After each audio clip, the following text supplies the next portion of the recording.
UK leaders have said they're angry at the U.S. over intelligence leaks. Here are 3 things you need to know about the flare-up with our closest intelligence ally.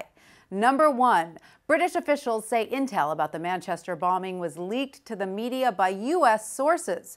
The worst terrorist attack on British soil in over a decade killed 22 people, including children, at a pop concert. British security services say information showing up in the press, including police crime scene photos and info about the suicide bomber Salman Abedi, is compromising the investigation and distressing victims' families.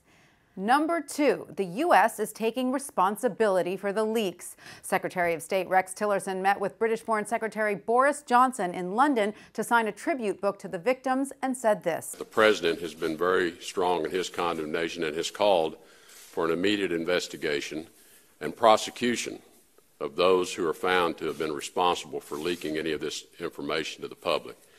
We take full responsibility for that. During the NATO meeting in Brussels, Britain's Prime Minister Theresa May confronted President Trump about the leaks after saying, "Of course, that partnership is built on trust, and part of that trust is knowing that intelligence can be shared confidently." President Trump released a statement shortly after arriving in Brussels saying, quote, "These leaks have been going on for a long time, and my administration will get to the bottom of this. I'm asking the Department of Justice and other relevant agencies to launch a complete review of this matter, and if appropriate, the culprit should be prosecuted to the fullest extent of the law."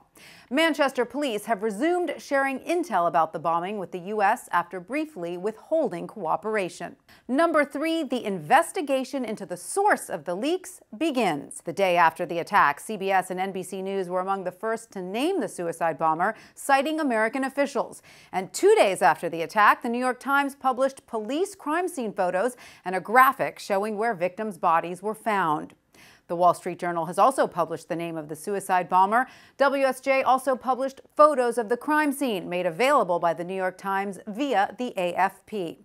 We've reached out to CBS and NBC but didn't get a comment by press time. The New York Times released a statement saying, in part, "The images and information presented were neither graphic nor disrespectful of victims and consistent with the common line of reporting on weapons used in horrific crimes. Our coverage has been both comprehensive and responsible." It's worth remembering there are significant legal and cultural differences between the U.S. and the U.K. when it comes to press coverage and freedoms. Let us know what you think on Twitter, Facebook, or email.